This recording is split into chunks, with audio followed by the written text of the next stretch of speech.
Artur is, he's the type of guy, when he met my wife, and I didn't catch it at first, I was like, man, what's going on? And it's disrespectful, I guess. A lot of guys like say they're Muslim, right? But they're not exactly Muslim. But yo, he told me, now, all my years of boxing, I sparred with Kalfrock, Chad Dawson, Lucian Bute, Troy Ross, like real champions. You fought Kovalev. I fought Kovalev. Yeah. And when he saw him, he said, they called me to go spar with him. He said, he tried to let me down easy. He said, nah, you don't need that. We don't need that. You know what I'm saying? We don't need that. And that kind of caught me off guard because I'm like, what? We don't need that. I get out there, I see him, I'm like, oh, he don't look that big, you know what I'm saying? Like, he got a big head, but he don't look that big, you know what I'm saying? I ain't worried about that. So when we get in the ring, I asked Mark, I said, Mark, how you want me, what you want me to do? Mark said, just do your best. I said, what? Alhamdulillah, I know you got this, they don't like this. Alhamdulillah, tomorrow night I'm gonna smash your boy, guys. Hello beautiful people, today I'm gonna talk to you about one of the main principles of the art of Smash. Principle that you can apply to your own life, so you can smash life the same way these dominant, undefeated Chechen and Dagestani fighters smash their opponents. And to do that I'm gonna present to you today one of combat sport's most destructive forces and talk about a specific story told by one of his coaches. This story will be a great example to present this principle that I doubt anyone has ever talked about when it comes to the reasons behind these guys' success and their unprecedented level of dominance in sports like boxing and MMA. So keep watching until the end and I guarantee you that you will get immense benefit from this video.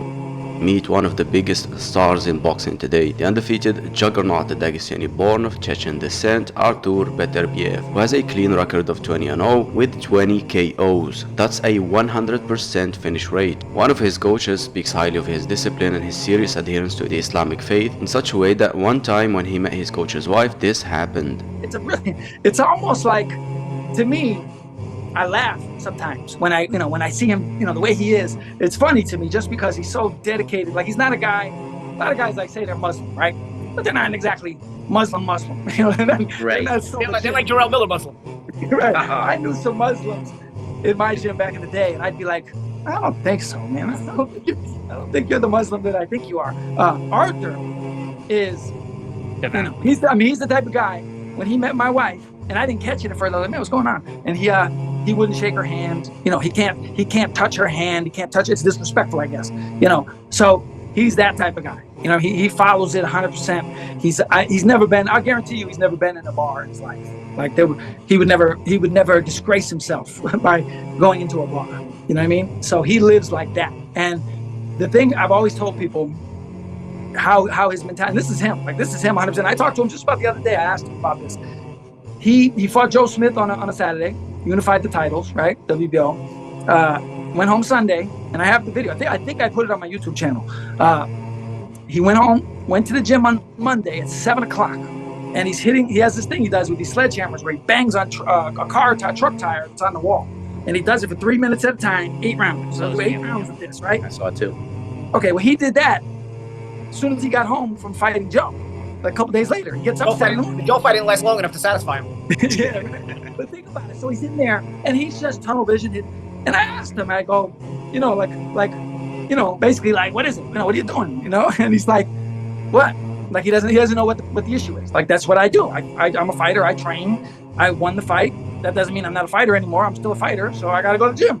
And you would hope your fighters would think like that. And in the movies, they do. Everybody in the movie, you ever see a guy and he goes, oh, I train 6 hours a day. I'm like, no, you don't. You don't train 6 hours. Stop. What are you talking about, right? But Artur's over there, 6 in the morning, 2 days later.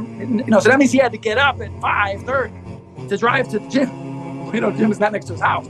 And he made that drive and opened the door himself. And probably even earlier. He probably got up to do his prayers and then went to the gym. So you got to think. That's another thing. Like, we're, I'm in the gym with him in the very beginning, and we're in the ring, and all of a sudden he leaves, and I go, what's up with this dude? Where's he going? And he leaves, so I'm standing there, and I'm looking around. Everybody's kind of looking at me, and I go, hey, what's going on? He goes, they go, oh, it's 3 o'clock or whatever time it was. He's got to go pray. I said, really? This dude walked out of the ring to go pray. And they go, don't worry, it'll only be a minute. Like, it's just a formality. He's got to do it. So he did it, came right back, started hitting the mitts. That was it. So I never said a word to him about it. Yeah, so a lot of guys say they live the life, but I've seen it firsthand with this guy. He lives. And for the record, you don't have to be religious or Muslim to benefit from this principle. You can easily implement this in your own life regardless of your beliefs, though I encourage everyone to go beyond pragmatism and into the pursuit of the full truth.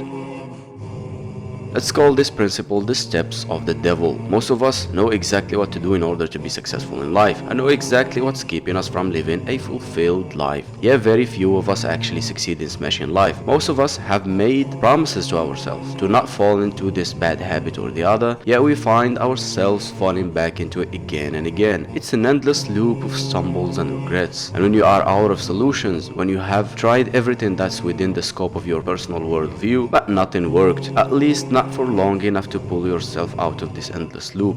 At that moment, you gotta widen your horizon and realize maybe you were looking in the wrong place the whole time. Maybe the solution lies in a place you have never really given a second look. And as Albert Einstein once said, insanity is doing the same thing over and over again and expecting different results. Today I'm gonna tie these stories to a very important wisdom and a principle we can derive from Islam. This wisdom is mentioned many times in the Quran and the Hadith. An example would be the example of zina, when God says, "And do not go near adultery, it is immoral and an evil way." Islam has rigid regulations and rules for us when dealing with the opposite gender, such as not shaking their hands, like Artur did here, and many other famous Muslim combat sports athletes like Khabib, Islam Makhachev, and many more. Which is not to say, of course, that shaking a woman's hand would definitely lead to that, but is one of the steps of the devil. And it is only by being this rigid that you avoid slowly falling into these traps that the devil sets for you. This rule, for example, is like the seatbelt in the car. You are required to have your seatbelt despite how good of a driver you think you are. It is a preventative measure. Prevention better than cure. And as I said previously, you do not have to be Muslim or religious to benefit from this rule. Take the principle and apply it to any aspect of your life